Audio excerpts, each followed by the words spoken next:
We'll go ahead and just start this arena.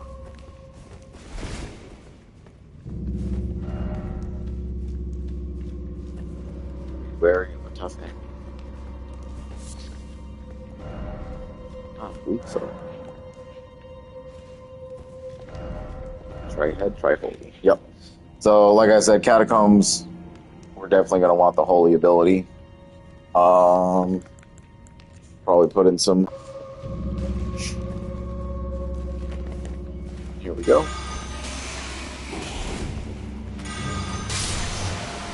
Okay. Scripture Wooden Shield. Man, it's been a while since I've seen that thing. Small wooden shield, easy to handle. Boost holy negation. Yeah, so really strong gets holy damage. Little moment of respite here. You want to go ahead and refill your pots if you can, because you can't do this in combat.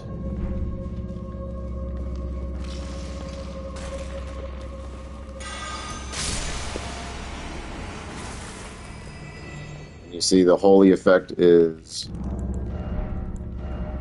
taking suit there. We don't have to double damage the skeletons.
Little secret passage here, so just kind of take it.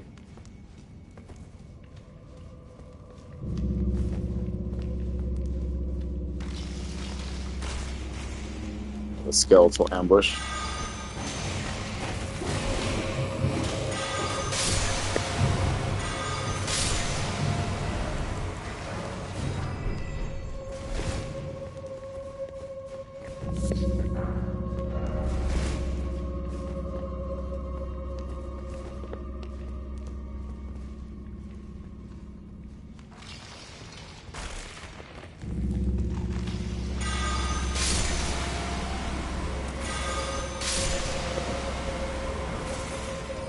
The Uji Katana.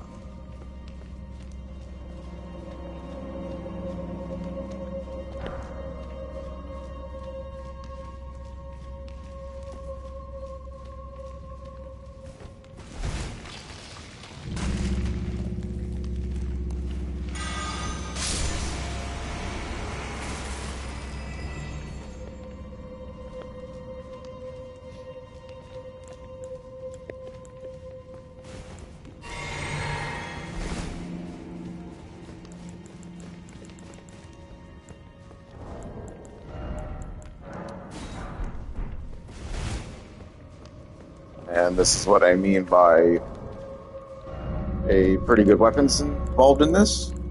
So this is the only Uchi Katana that you'll find in the entire game.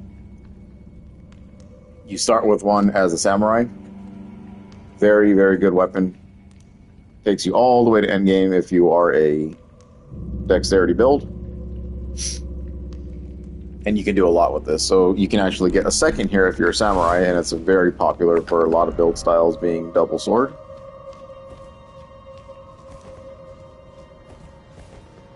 So there you go. Got a very good weapon on hand. Got a couple of bony boys up.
So just a huge skeleton heavy dungeon.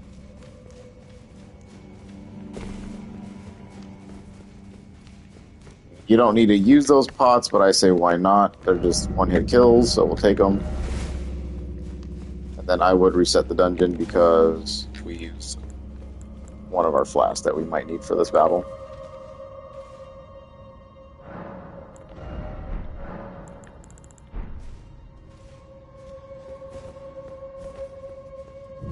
And there shouldn't be a skeleton to bother you here anyway, so just keep going.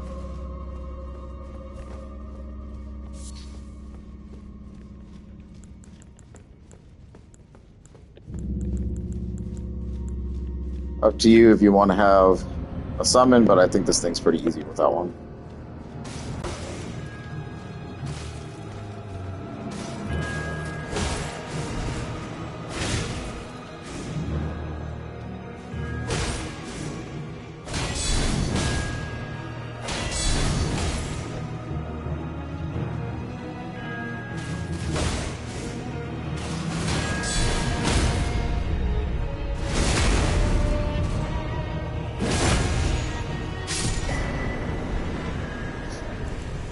Okay, a couple of new items we just earned there.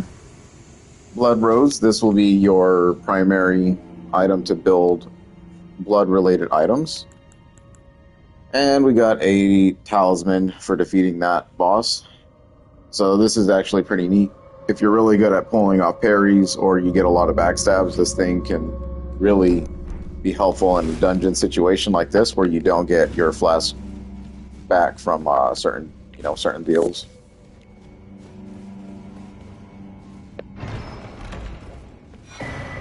Death Root, very important item. A source that gives those who live in death, or gives rise to those who live in death. The beast clergyman found in the bestial sanctum in the distant east collects and devours these roots.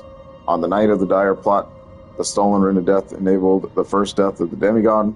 Later, the rune of death spread across the lands between through the underground roots of the great tree sprouting in the form of a death root.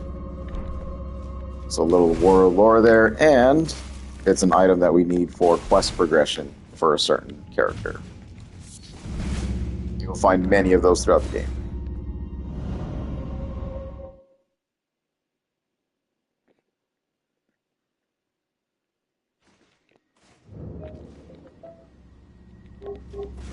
Okay.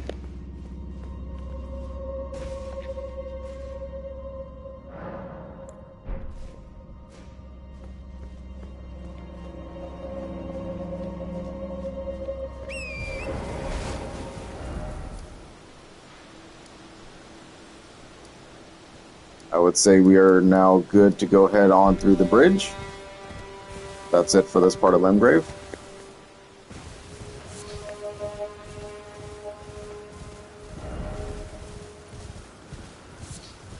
Then as I get closer, I'll just take this off.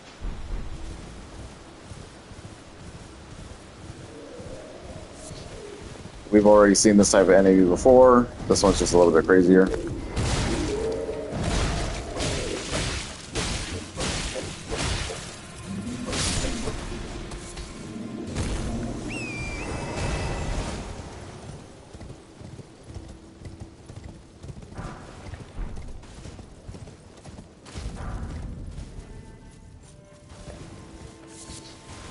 Alright, so we have a merchant chilling off here.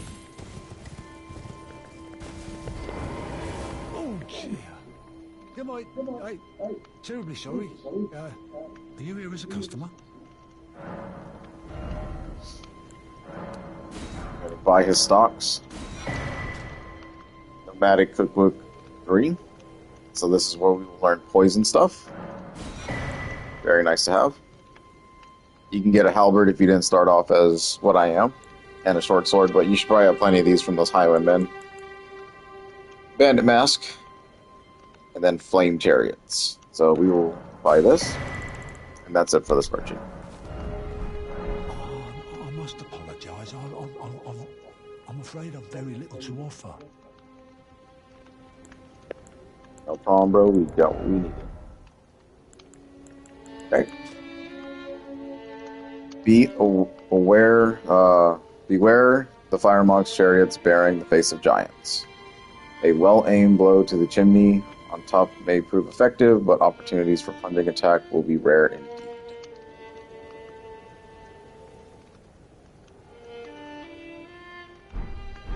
So, little skill drop there.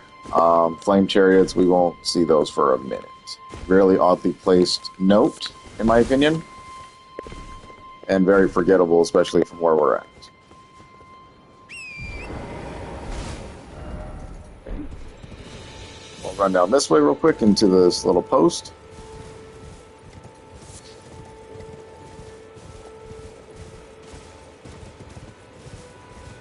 Here we got some wild dead dogs.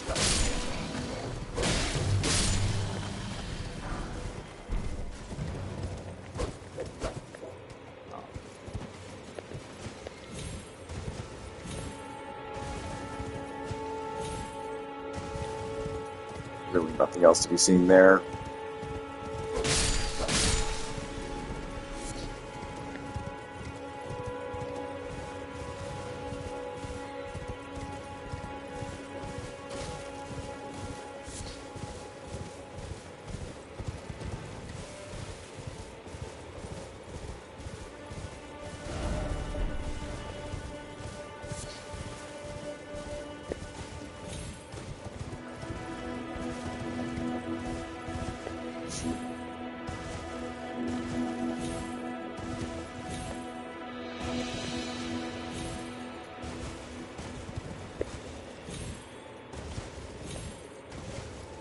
Kind of skirt around the edges. It's a graveyard, so you know what's going to come out of this. Be a bunch of bony boys. Here we go. They're already starting up.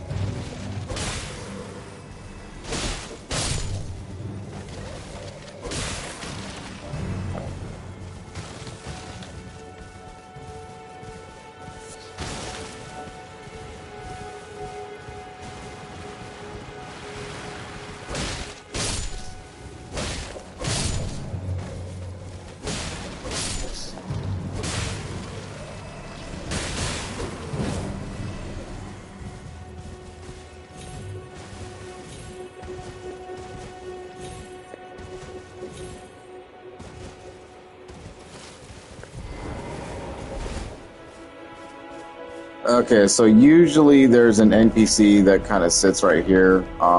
Might have moved on a little too quickly for his quest progression, but no problems here. He'll actually show up where we need him. He's more than likely chilling at the round table, or he's a little bit further downhill. But if you come here earlier, then you'll see him. He's wears a twin set of armor. Looks kind of crazy.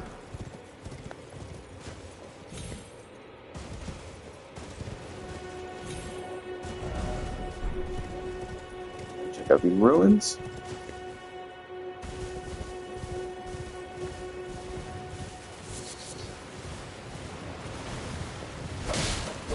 You'll see it's a skeletal ambush.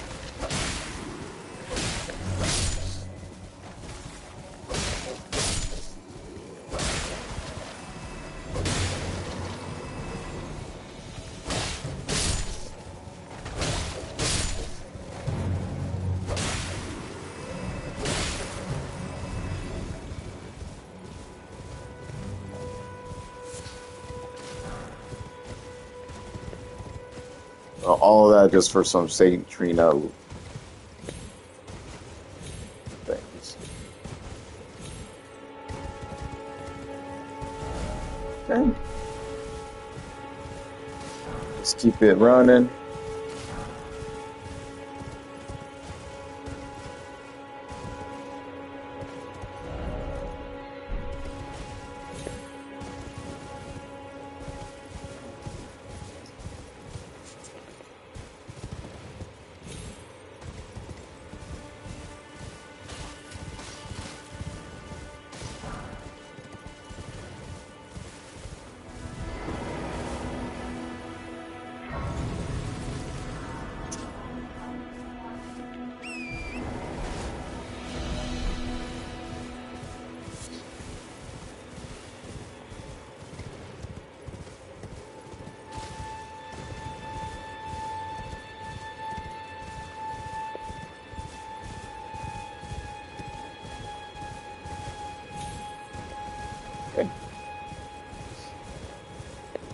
travel down to the village. Check to see if he is actually down here. If not, then he is definitely in the round table hold.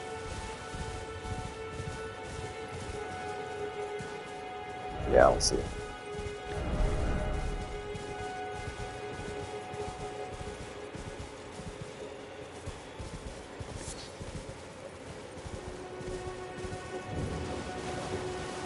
So we'll go ahead and fight this guy. This is the boss.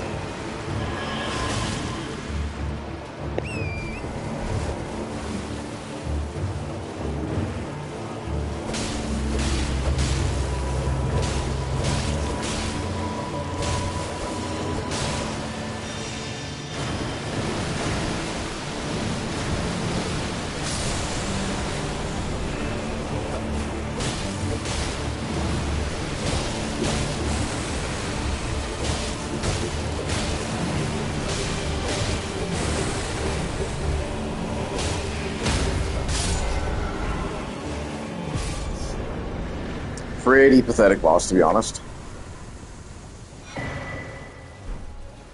Deathroot and the Skeletal Militiamen.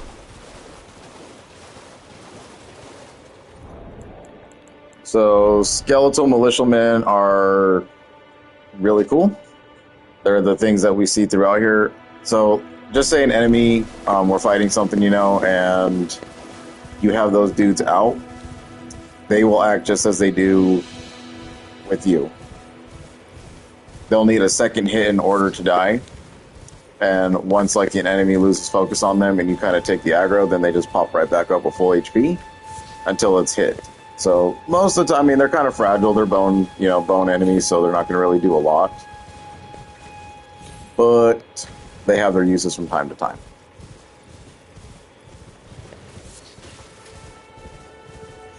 And then we had another Deathroot, so that could be your first sign of Deathroot or not. Go ahead and just sit here and see if I can reset his AI. Gonna say more than likely no, just because we went to the round table first. Okay. So we are gonna detour real quick.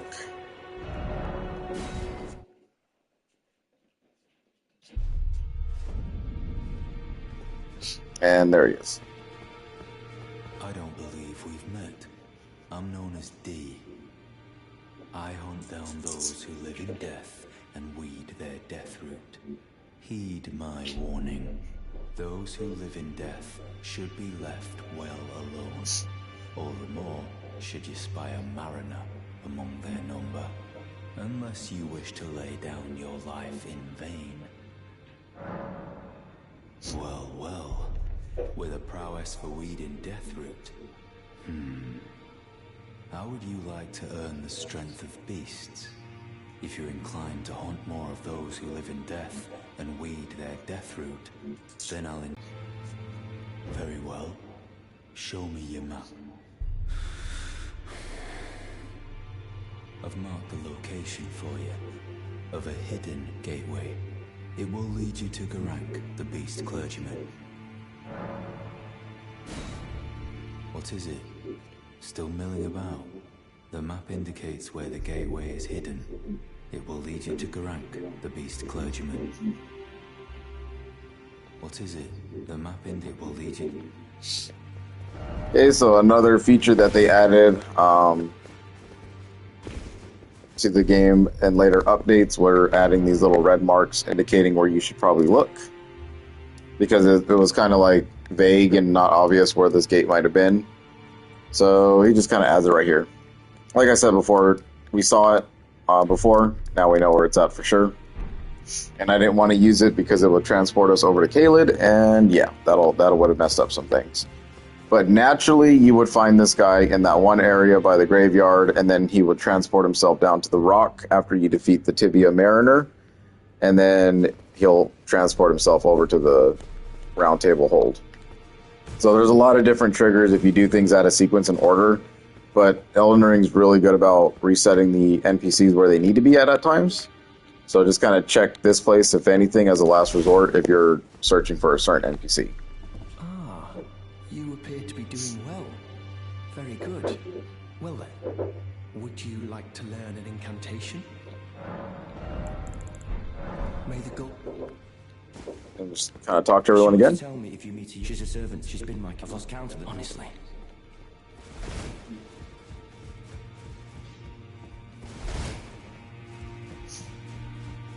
I am pleased. Would you like... now?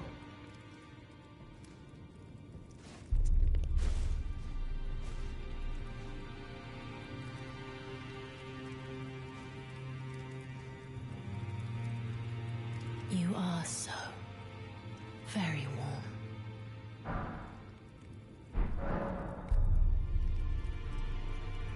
So in these moments, this is why I kind of do this. I don't really know what triggers her conversations most of the time, but I'm like, I know she has a really big quest line with D, so anytime he's around, I just kind of talk to her and do this. I was known as a deathbed companion, where I come from. After I received the warmth and lively vigor from a number of champions, I lay with the remains of an exalted noble. To grant him another chance at life. To do so is the purpose of my being. But before I could bear the noble into new life, I was awakened by the guidance of grace and chased from my birthplace. Pray, be kind. Despite all that, I still wish to be a deathbed companion. So please, let me hold you like this, as often as it takes. Then good day to you, my dear.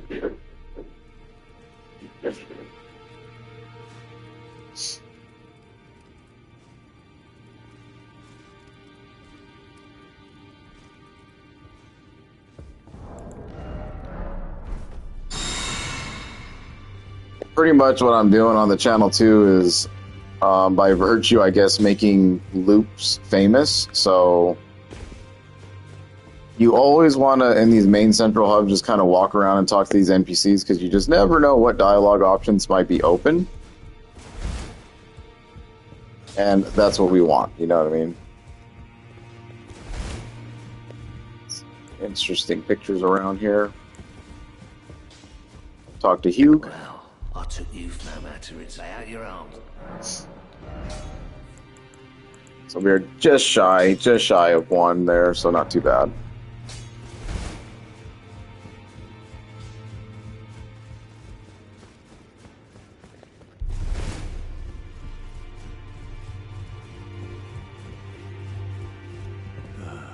What do you need? I have little time to spare. Oh, are you aggrieved at the notion you are but a visitant here? Then you would do well to remember the first words of grace given to you. Stand before the Elden Ring and become the Elden Lord. If those words held any meaning to you, follow the guidance of grace. Lay low the shard bearers and claim for yourself a great rune. Do so, and the doors to the round tables in the chamber will open, and you will receive the wisdom of the Two Fingers. Once the wisdom of the Two Fingers becomes your own, I'll impart to you a proper welcome. As a true member of the Round Table, I have high hopes for you. I'm sick and tired of them. These namby-pamby tarnished think us no more than a shelter from the rain. We've spoken long enough. I have matters to attend to. We've spoken. So Sir Gideon is obviously showing dislike towards the Tarnished that are just kind of using this place as a shelter more than going out there and getting the job done. No respect for us yet because we haven't done shit, so that makes a lot of sense.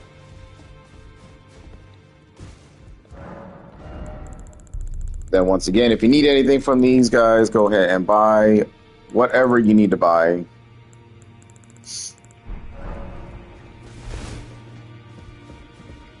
Pretty close to probably needing a bow soon, if I don't get one naturally. Just kind of hoping the Skeleton Warriors would have dropped one, but they didn't. Okay. Then with all that, now we can search the rest of the Summon Water Village, and that's exactly what we want to do now.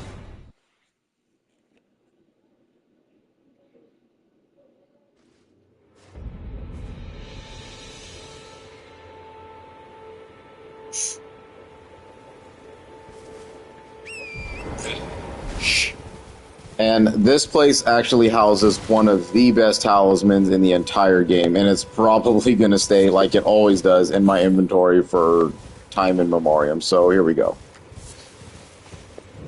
Kind of just check around, you know, there's going to be skeleton dudes all over.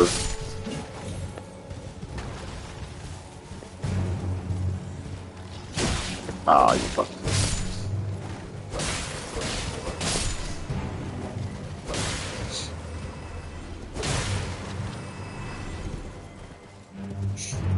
And these skeleton dudes, they have like a very low percentage chance that throughout the regular playthrough is not too bad either, but theirs is obviously like the better choice overall for many different build styles.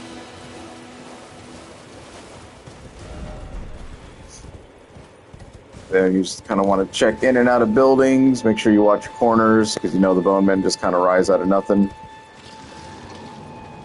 Like so.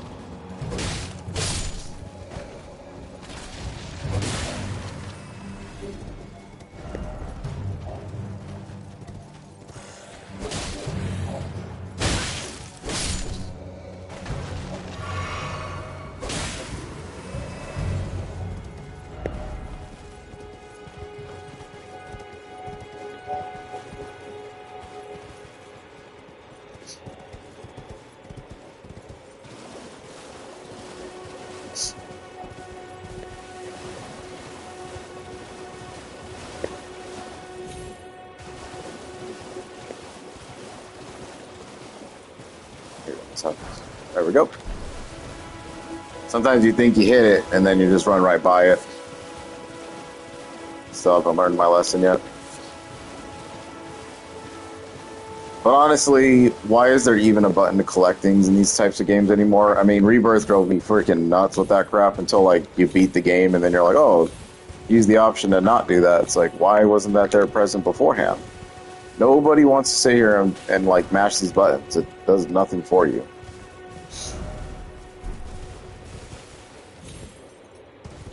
You already know I'm gonna pick it up, so just add it to my inventory. I don't get it. But I think we're past that age now where we have to like press something to pick something up. Most of their general audience are people who played games since, you know, like 70s or 80s. Like this has been a thing for years now. Just change it up. We have the means to do it.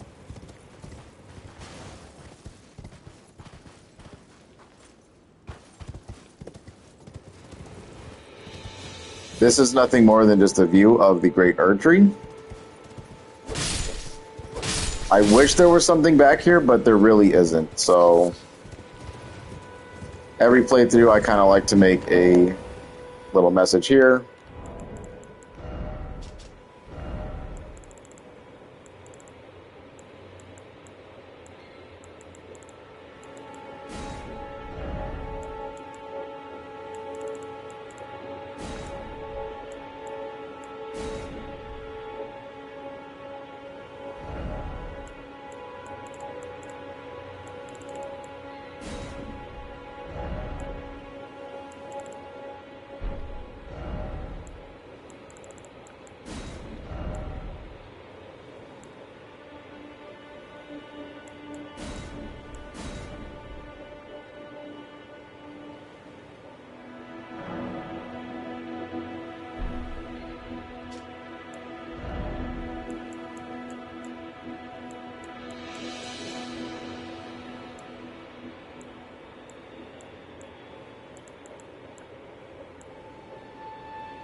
Erd Tree, oh Erd Tree. Erd Tree, oh Erd Tree.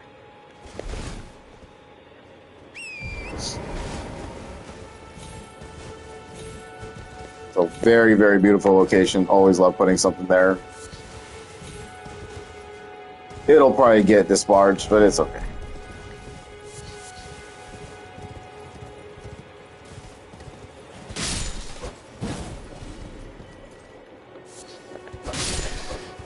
Poor bird just kind of walking up on me like, what's up? I'm like, slice. See you later.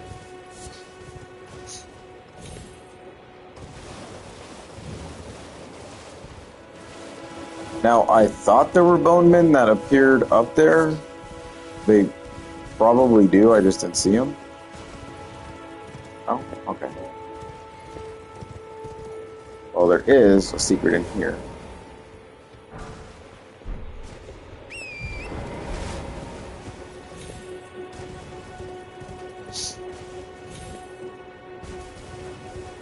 For the final point of interest will be this area right here with a down catacomb.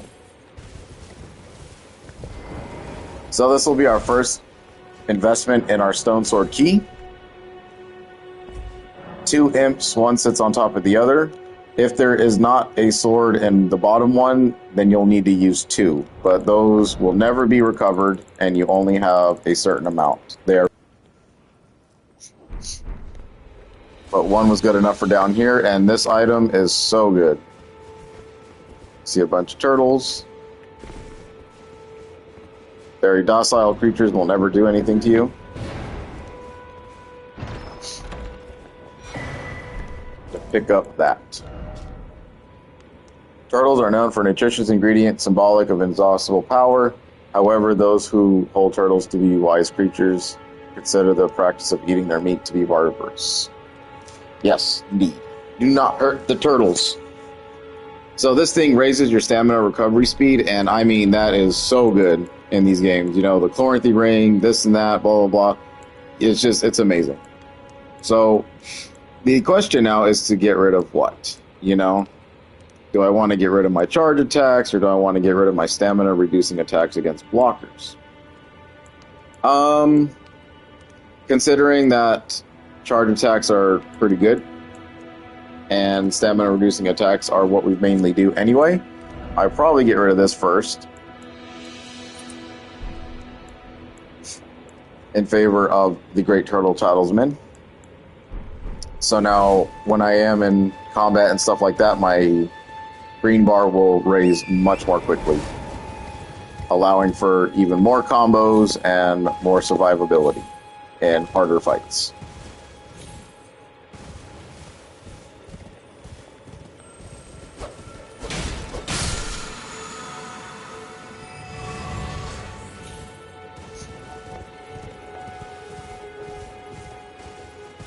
Alright, and then from here is business decision time. You either can step foot into Caelid and do some stuff down there. You obviously saw we have a graveyard that we need to kind of do something with here, and then there's like a little traversal route going up this hill.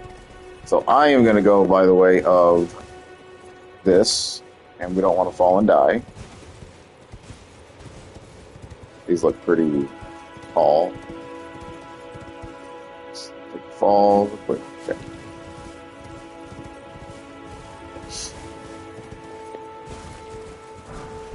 Just like most Souls games, gravity will be your #1 killer. It's just falling from high platforms or not having enough HP and miscalculating a pretty high drop. That's the kind of shit that kills you the most.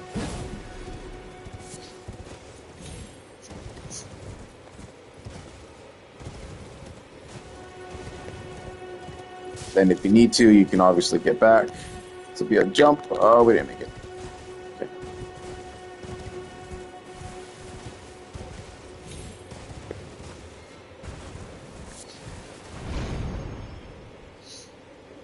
And I mean, you can use this as like a guide, you know, to kind of orient yourself like we always have been doing. Kind of see what's up with this.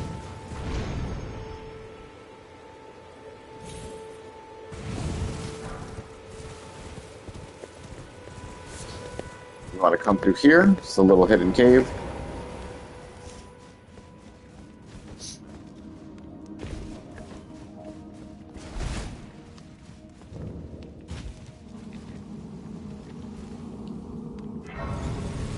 Then you'll run into a friend of ours here. I hadn't expected to see your face again. Are you heading to the Festival of Combat too? Oh, no need to be coy with me. Judging by the fine wallop you gave the old backside earlier, I would venture you're something of a warrior yourself. The mere thought of such a festival gets the blood pumping, eh? Now, according to my calculations, passing through this road should lead us to the Kaled Wilds. But, however you slice it, it seems we've reached a dead end. I'm sorry to have raised your hopes. It seems my calculations must have been off. I was created to be a warrior vessel. Many great warriors reside within me, ever dreaming of becoming a great champion. It's my destiny, and the reason for which I quest. It is my ordeal, you could say. To test myself, to better myself, to fell ever greater foes. And then, one day, we'll be a single great champion. The greatest of them all. What do you think, eh? How do you rate my chances? I was many. It's my. It is my. And what do you think? Eh? I can tell and give an idea of what those pots are. Smithing stone 4. Obviously, we cannot use it because we haven't even found 3 yet. So this should give you an indication of what's going on here. So we are blocked. Nothing we can do. So we are going to have to find out how to get to the frontal entrance for this place. Which, again, Elden Ring is very, exploring and stuff like that. And there's a lot of linking paths to places that you would probably not even consider.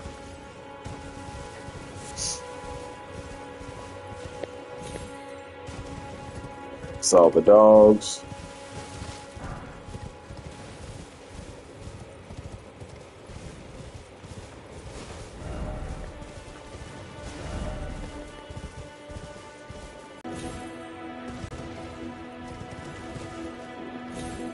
And this is just kind of like more of like a treacherous path type of thing, like you're going to run into a bunch of wolves along the way. The idea is that you would have seen this early game, like your first visit to this place, so you probably wanted to travel upwards. And we kind of stopped in the midpoint, or not even the midpoint, we stopped at the bottom of the hill because we found a scarab down here that gave us the Sacred Blade, Art of War, or Ash of War. So, yeah. And then I just kind of stopped and said, nope, turn around, because I knew we were coming back here eventually.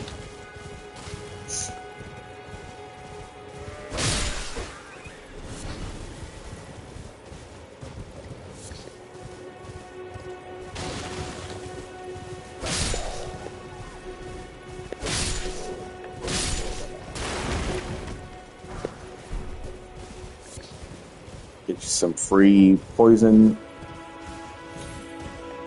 cure.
It's an interesting troll there. That's why people were saying what they're saying. I actually saw that too. So there was somebody that rated my message. Oh, they loved it. That's good.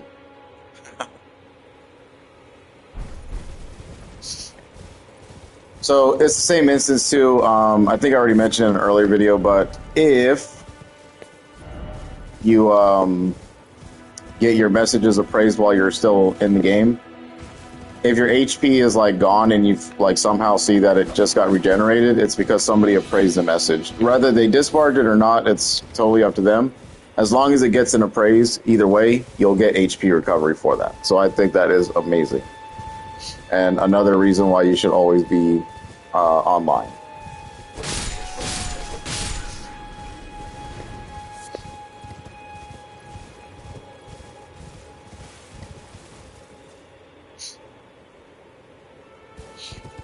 So as far as exploration goes, this is about as far as I would take Caelid for now. You really don't want to venture any further here because this place will let you learn real quick that you are not meant to be in this place like right now.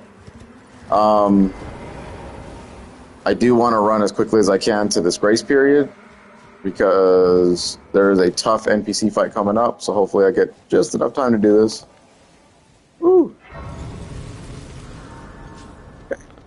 So we'll go ahead and deal with the Tarnished Eater.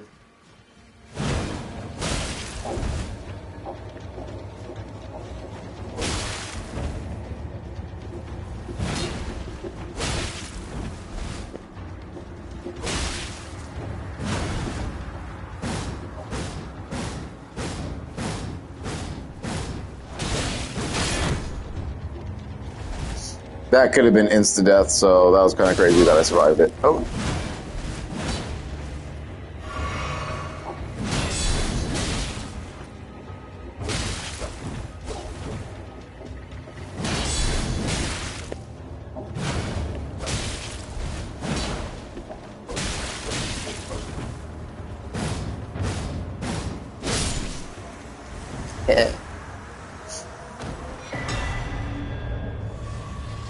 Yeah, sometimes when you get, like, she'll do that giant slam move and it'll set you up for a riposte, and they usually take advantage of that pretty well. And one riposte from her and that's it. Especially this low level, like, it's over for you. So this is a burning church, as you can tell.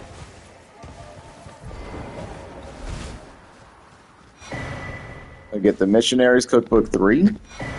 And the Nomadic Cookbook 14. So you can probably tell that this is a little bit more of an advanced area just because of how high the numbers are in the items we're getting here. So Sacred Scorpion Charm raises holy attack but lowers damage negation. Talisman carried by assassins who strike unseen pattern on a scorpion freshly shed of its exoskeleton, its claws seizing a heart with a blessed glow. Raises holy attack, but lowers damage negation.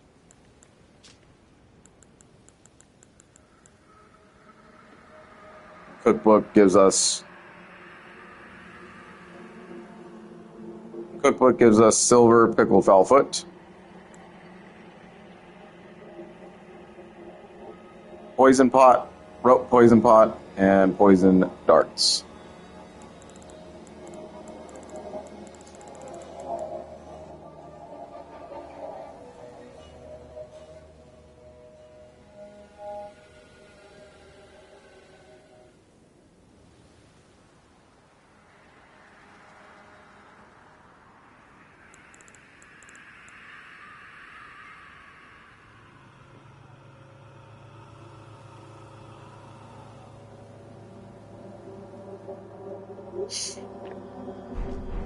Okay.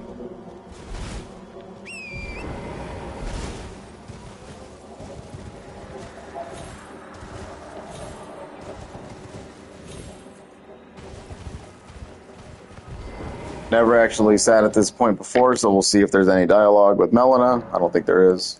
No.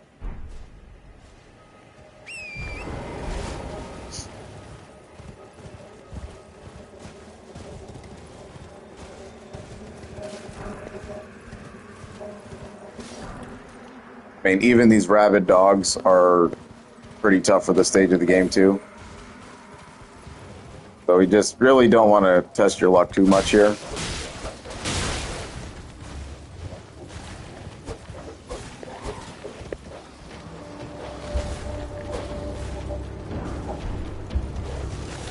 Yeah, I won't even bother with the game. Come on.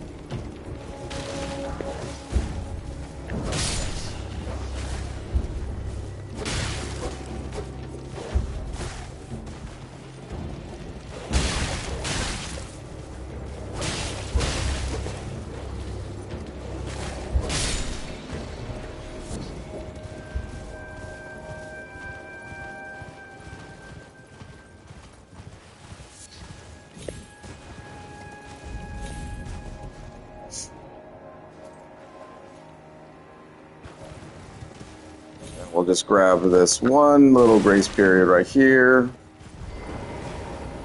along with this item. Mouse-scent butterfly.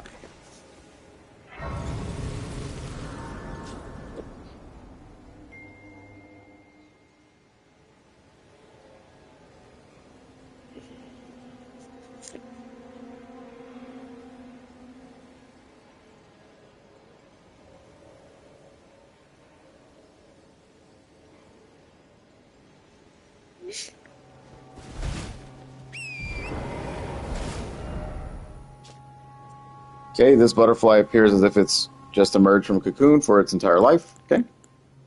And then drawstring lightning grease. So the drawstring versions of the grease are quicker ways to apply the armaments with any type of these things, but it's shorter. So it's just like we had charcoal pine resin, and then we had like charcoal bundle or something like that. In Dark Souls 3, it's the same type of thing. You get one that is a short version, and then you got one that's a little bit longer. So like I said there, I know that the grace points are really pointing at something in this direction, but just don't follow them right now. You can if you're willing to take on some hard things, but you know, it's just not ready, not right now. Another one of these cool little swords in the graveyard type thing.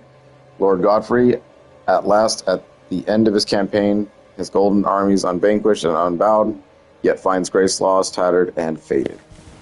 Okay.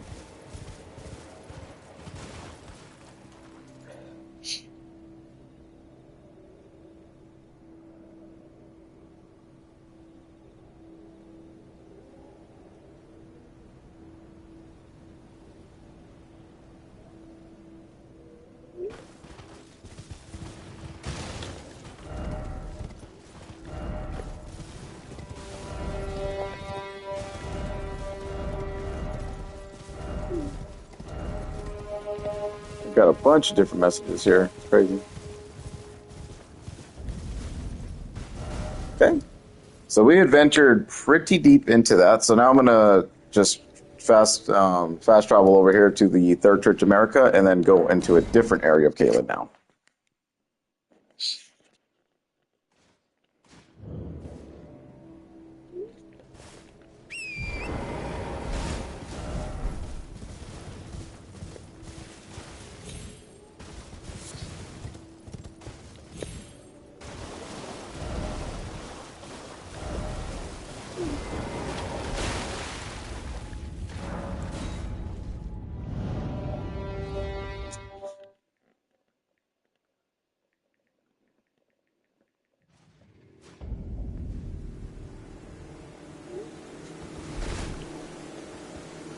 That is a boss. Stay away from that thing.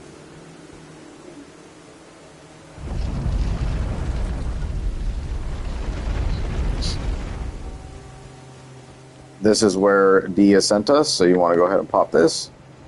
And like I said, if we had done all this earlier, we would have activated the other trigger in order to go to the round table hold. The unnatural way, I would say, because the natural way was to fight Margit first, and then do all that stuff.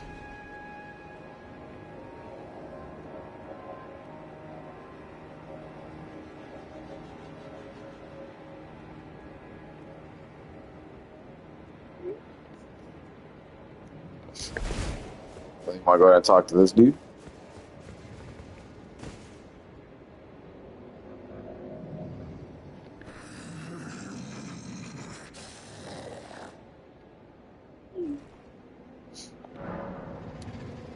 Then you can hand over however many you want. We'll just do both of them. I smell it. Death. Feed it me.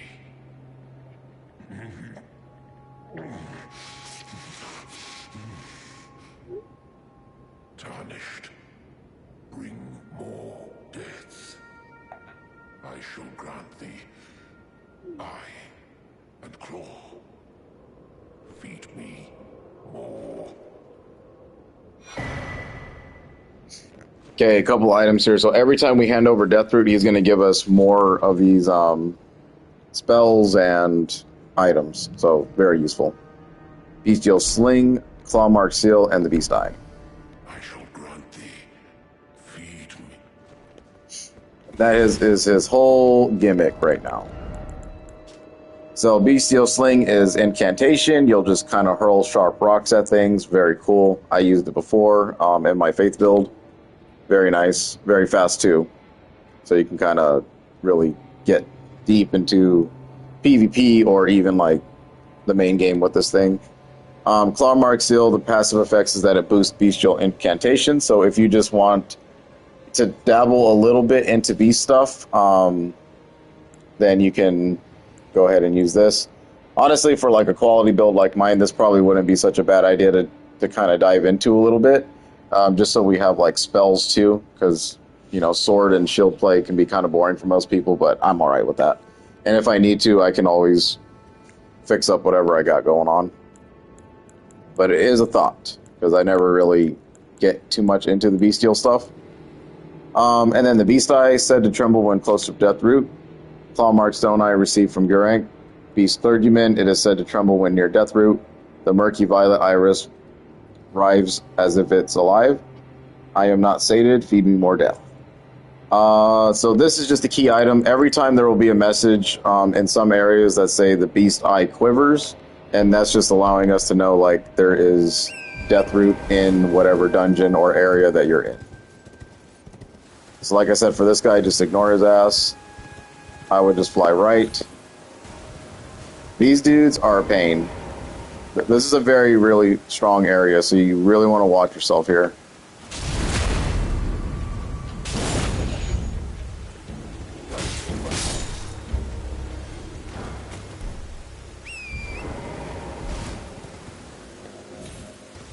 That could have been bad.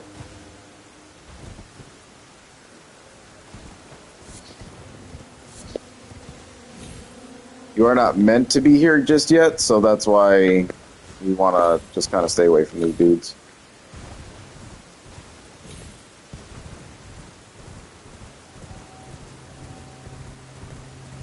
Find you another golden seed right here, though. Very nice pickup.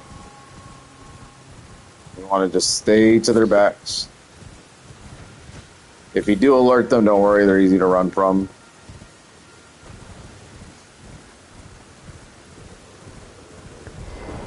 You'll see on the bridge we have a dragon. That dragon is pretty tough at this stage of the game, so we want to hold off on him too.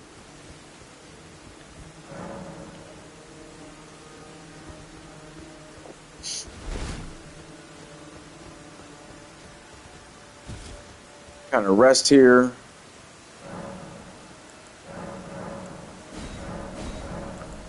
Got another flask. So now it's asking us to get 2 golden seeds to increase it. So now we need 2 in order to get another flask. So you can see they're going up now.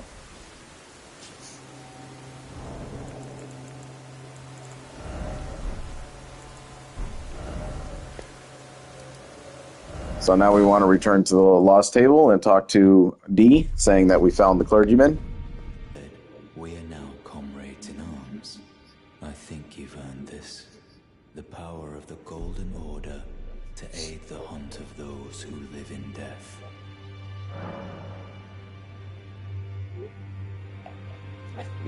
I serve the Golden Order, that I might put this crooked land to rights. following only the guidance of the great Elden Ring. Those who live in death fall outside the principles of the Golden Order. Their mere existence sullies the guidance of gold, tainting its truth. And so it is the vermin must be exterminated, down to the very last. So he is exactly what he says. The hunter of the dead. He is part of an order that just wants to wipe those things off the face of, the lands between. He also has a few spells that you can buy. I don't really want to call him a vendor of anything, but these are things that he has. So you have to dabble a little bit into intelligence and faith both combined in order to use both of these. I've never used them myself, so if they're great, then let me know, but I don't know. Never got into this stuff. But D, as a character in whole, has an entire quest line to deal with. Did you need some? And he ties in with Fia, so long ways to go with that still. Well, I took you no man to lay out your own.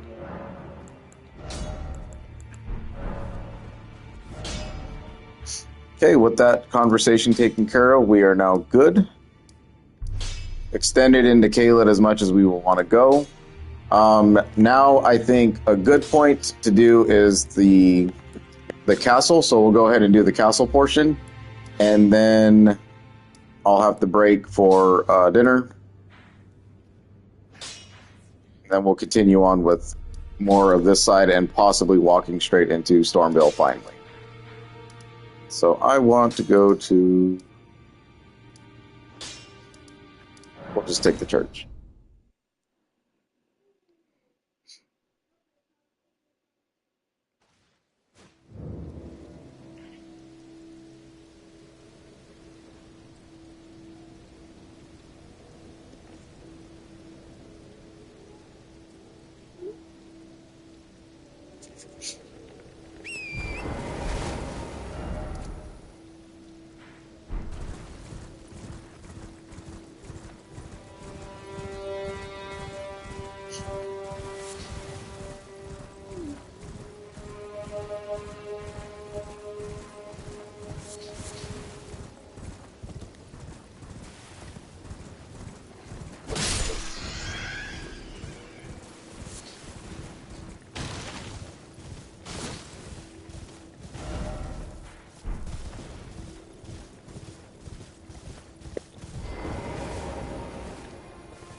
Generally, these are going to lead you into treasure spots or caves or hidden, places like that.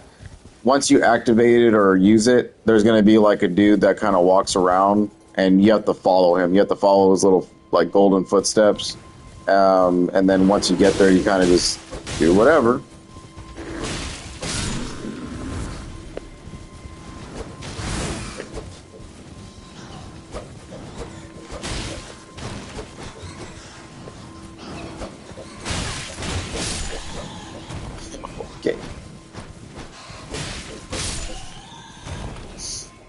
But basically, this one would have carried us all the way to where we met Blythe in the Mistwood Ruins. So it was just another way to kind of guide us in that direction if we just didn't see it completely. Really up to you if you want to take on the Rune Bears here in order to grab the equipment that's inside the river. Because as you can tell, there's some crap in there.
Can't believe that one did not get activated the whole time we were out here.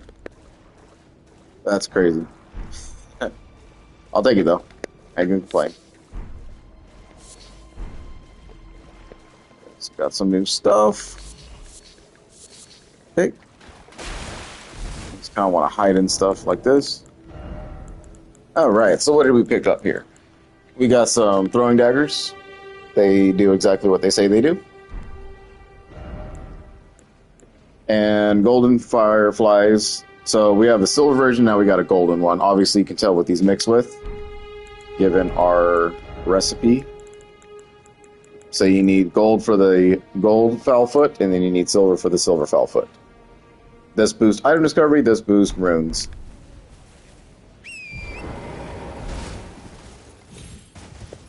Both extremely useful in certain situations. Okay.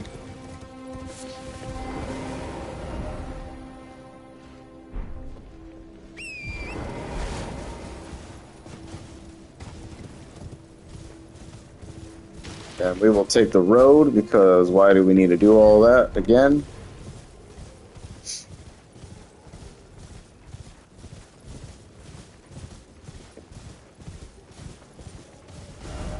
And honestly, bleed is probably going to be the best thing to use against those bears. They're also a fur enemy, so fire as well, if you want to get extra damage in. But they take a while to chunk down anyway, so just be prepared for a little bit of a fight with them every single time. This is a nice message. Just kind of tells you there's a merchant. Dear customer. Yes, right this way. Right this way. Welcome, valued customer. Come, trade in our wandering emporium. Please, buy something. I'm hungry. I've been hungry so long. Please? Okay, let's see what he offers us. Some St. Trina Lily. Some more smithing stones. We'll always buy those. A Warrior Cookbook number 5, which will allow us to get the Beastler Pot. An Armor's Cookbook number 3 will give us Exalted Flesh. And a Hand Axe. So, all reliable for our Pyromancers, right? Absolutely love this thing. Never used it though, like I said. Axes just never really given them a chance. Arrow, St. Trina arrow. So he only has a limited amount of these, but these build up sleep. More vendors over time will have them in unlimited stocks, but for now he only has 10. And that's all he'll ever carry once you buy them.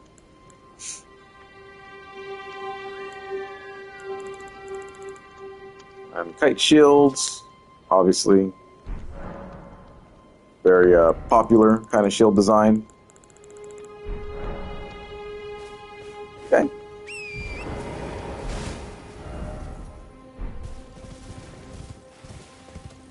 So, a few neat items from that guy. Not too bad of a merchant to buy stuff off of.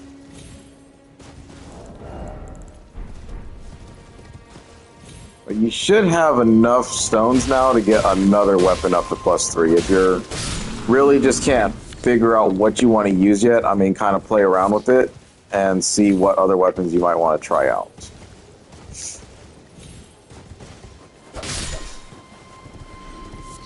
I have enough stones for the 3 weapons that I know I want to use in the game, and then obviously I'm going to get more over time anyway, so if I want to keep on adding to my arsenal, I have that ability to do so.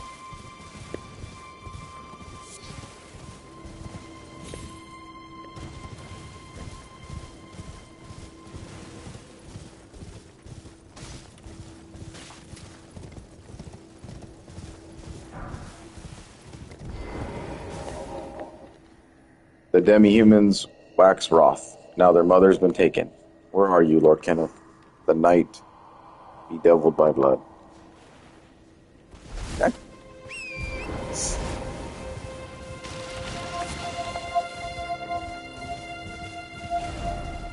Little world lore there, I guess.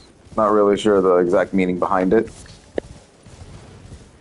But Kenneth is obviously a major role player here somewhere, so We do. And we already ran to this area beforehand. What I should have did is that I should have ran down a little bit further. I actually forgot to pick up the grace point here. It's kind of hidden, as you can tell.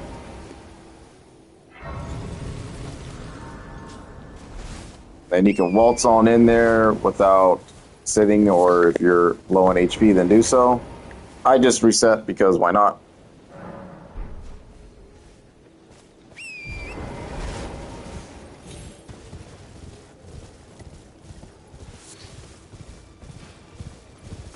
And then just be careful for while you're running in here, because there's going to be a little bastila on the tower.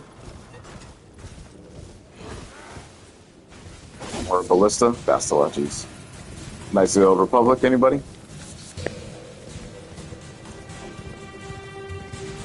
So yeah, you'll have a ballista just kind of shooting out there. Got me another golden seed.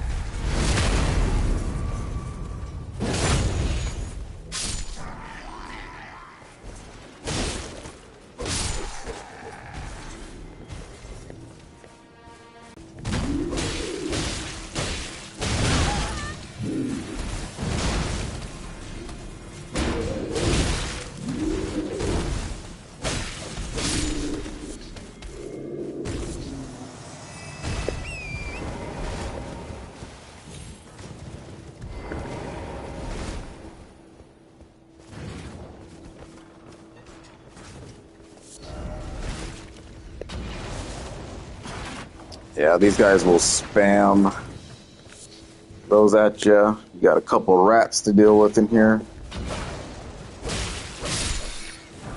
Just got to keep moving around. Don't stay in one spot. Pick up the blood roses.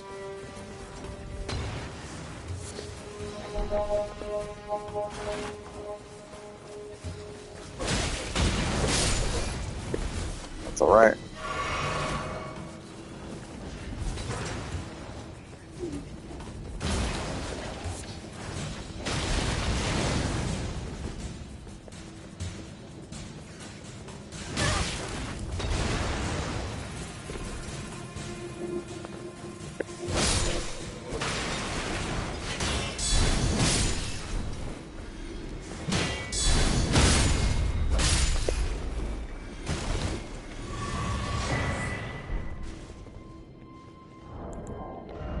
Nomadic cookbook. So we actually got a really cool drop there, the weathered straight sword.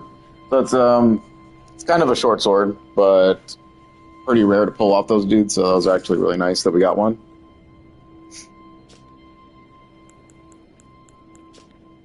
The Nomadic Warrior Cookbook number 6. So we learn blood stuff now. So we got blood grease, drawstring blood grease, arrow, and bolts.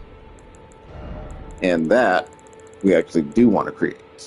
We want a few of those. So blood roses and root resin will be the ingredients there. Blood roses are kind of not common right now, but you can come back here and farm the rose bushes.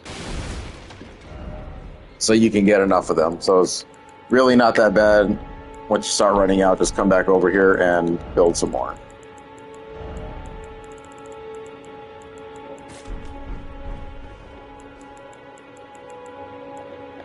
So now we're getting all types of equipment, which is great.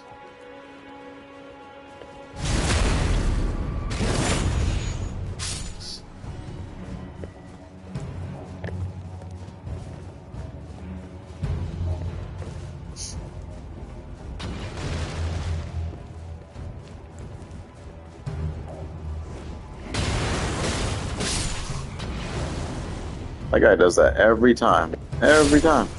Never fails. There's this dude.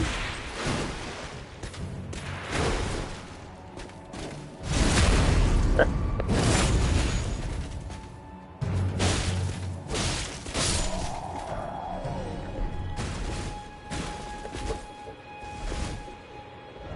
Alright, so the Bloody Slash, Art of Ashes of War. Bloody Slash, Blood Oath skill granted by Lord of Blood from a low stance. Coat the blade in your own blood to unleash a rending blood slash in a wide arc. So in addition to adding that to any weapon of your choosing, it'll also make it a blood weapon, which can be very beneficial. So it's really something that you want to pay attention to. In my opinion, I think it's super worth it. The ash itself, though, will actually damage you. So you really want to be careful for that part, though. Because, like I said, it will take your own blood to create the weapon art. So you have to really watch out with your own HP as well. Blood is pretty cool. There's a lot of great bleed builds. I mean, they're probably one of the most popular things going on for Elden Ring in a whole anyway. They've always been popular with Soul series, so yeah.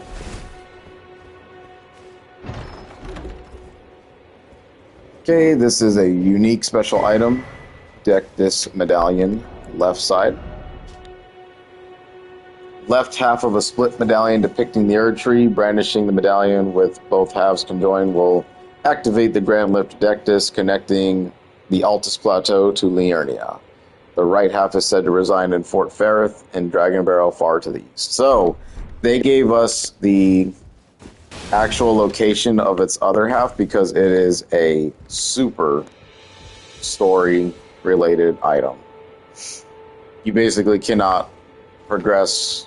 You know what? I'm not even going to say that because you can progress Elden Ring without it, but that's the natural way that you want to do that.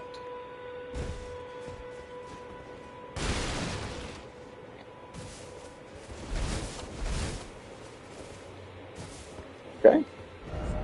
Now, with the fort taken over, all we need to do is return to Kenneth.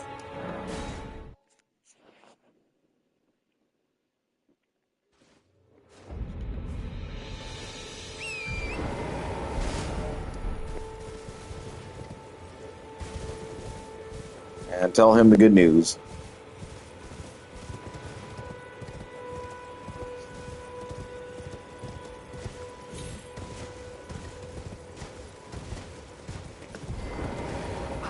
I've been waiting for you with bated breath. Did you manage to recapture my fort? Oh, excellent news. Just wonderful. And the Knight's dead to boot. Well done, my friend. Well done indeed. I knew I was right to trust you. Now, here's your reward, as promised. Go ahead. It's all yours. Very good dagger. Right then. Time for me to head to the fort. I've much to do. First, I'll have to re-establish communication with the demi-humans. What's that look? You don't believe me? Well, under the Erd Tree, commingling with the demi-humans is made possible. Even the vulgar shall not be left behind, under the rule of true order. Which is why I, Kenneth Haidt, next in line as the rightful ruler of Limgrave, have sworn to uphold it. Just you watch, my friend. Just you watch. Ah, yes. I've been meaning to ask. Would you like to enter my service? I see bright things in your future, stout warrior. Enter into my service and learn the workings of the Erd Tree's true order. And who knows? Perhaps sometime down the line, the grace of gold will return to those tarnished eyes of yours. What say you? A fine accord, is it not? Very well indeed. I knew I saw something in you. I shall await you at my fort. We shall hold a ceremony for your knighting there, I think. I see great things ahead of us. We are truly by the Erd Tree blessed. Right then, time for me to head. I've much to do. Right then, I've much... Alright, so doing all that, you want to pledge your service, and then you will continue Kenneth Haidt's questline.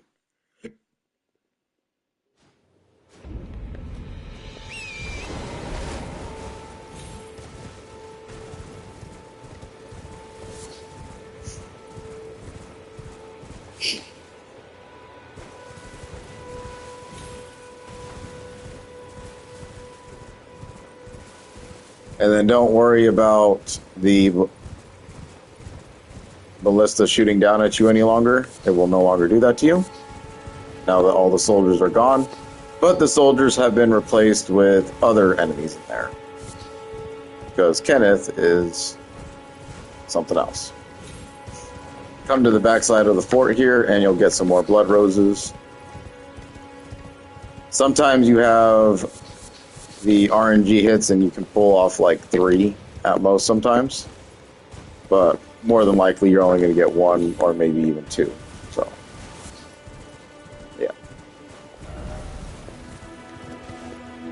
Very rare bush indeed, so you do want to make this run and loop around because having a blood weapon is pretty nice to have.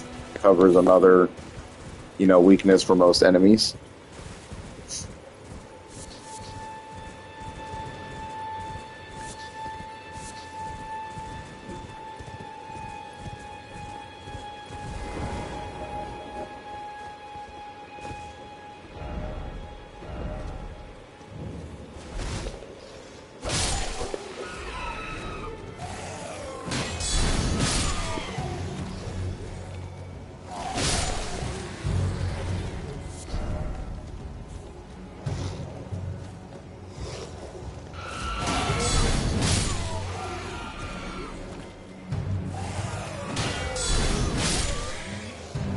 You guys are always so jumpy.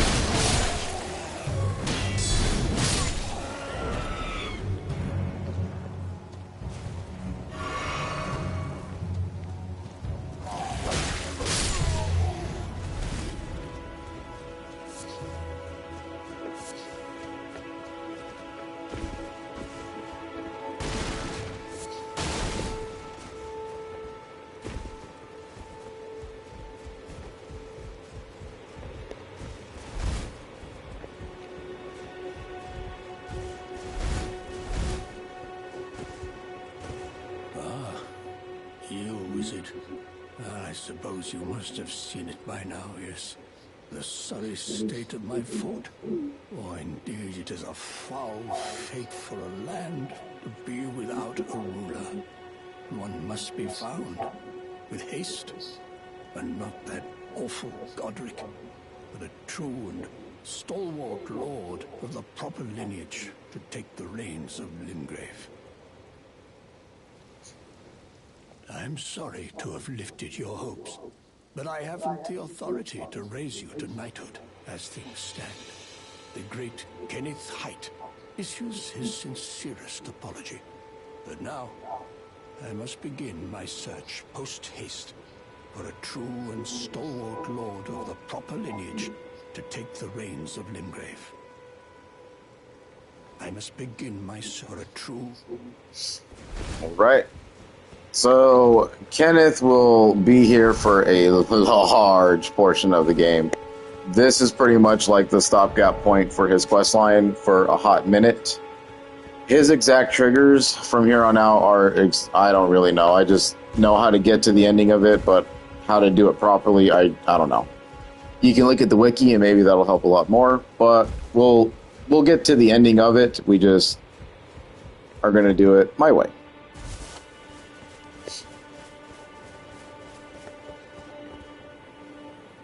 Okay. Then with that is now it for Kenneth Height.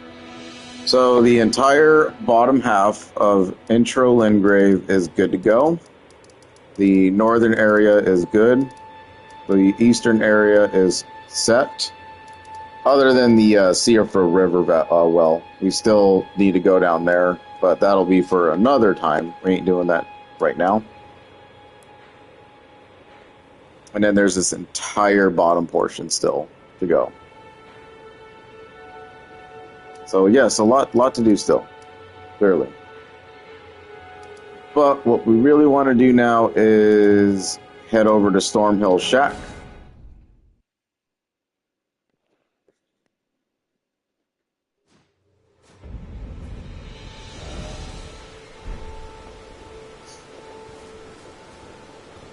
She'll still be chilling in there is where we want her. And then when we come back, I'm going to traverse up into this little wood area, come down this way, and then kind of search around the edges here, eventually leading to the Everjail. And then after we're done with that portion, we will be able to finally walk into and do our first legacy dungeon, which is going to be Castle Stormveil. So a lot of exciting things happening here. We're finally making giant moves. So the world exploration is going to be put on hold for now because we've done pretty much everything you can do in early Limgrave, and that's a great start for anyone. So thanks for watching. We'll see you in the next one.